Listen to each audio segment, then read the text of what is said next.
ఒక రాజ్యంలో రాజు శివుడికి అభిషేకం చేసి అన్నసంతర్పణ చేయాలని అనుకున్నాడు.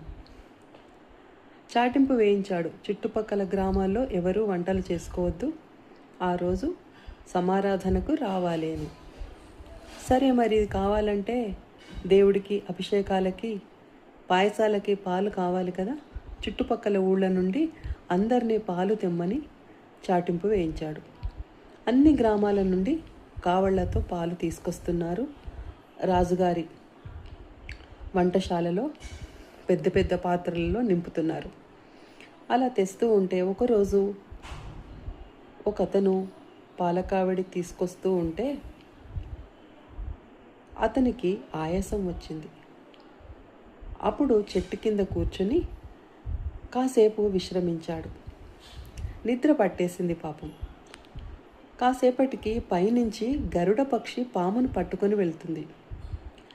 ఆ పాముని మెడ పట్టుకోవడం వల్ల పాము విషం కక్కింది. ఆ విషం ఈ పాలల్లో పడింది. ఈ పడుకున్న అతను ఆ పాలల్లో విషం పడ్డది చూడలేదు.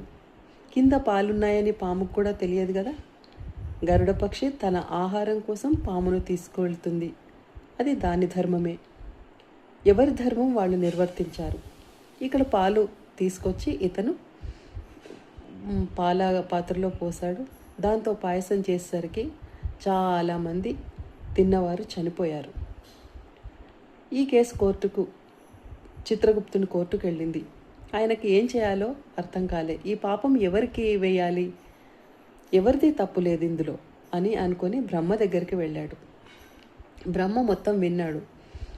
ఇందులో పాము తప్పు లేదు, గరుడ పక్షి తప్పు లేదు, పాలు తెచ్చిన అతని తప్పు లేదు, వండిన వాళ్ళ తప్పు కూడా లేదు.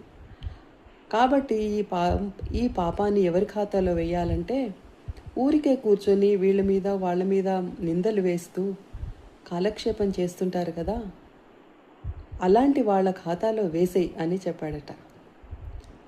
అలా నిజంగానే అది చాలా బాగా అనిపించింది. ఊరికే కూర్చొని నిందలు వేయడం వల్ల ఒక్కొక్కసారి జీవితాలు కూడా పాడైపోతాయి. కొందరు మానసికంగా దుర్బలులైన వాళ్ళు ఎన్నో రోజులు బాధపడి ఆత్మహత్య ప్రయత్నాలు కూడా చేస్తారు. అందుకని వీళ్ళ మీద వాళ్ళ మీద నిందలు మాట్లాడడము మానేస్తే మంచిదని నా అభిప్రాయం. ఏమంటారు?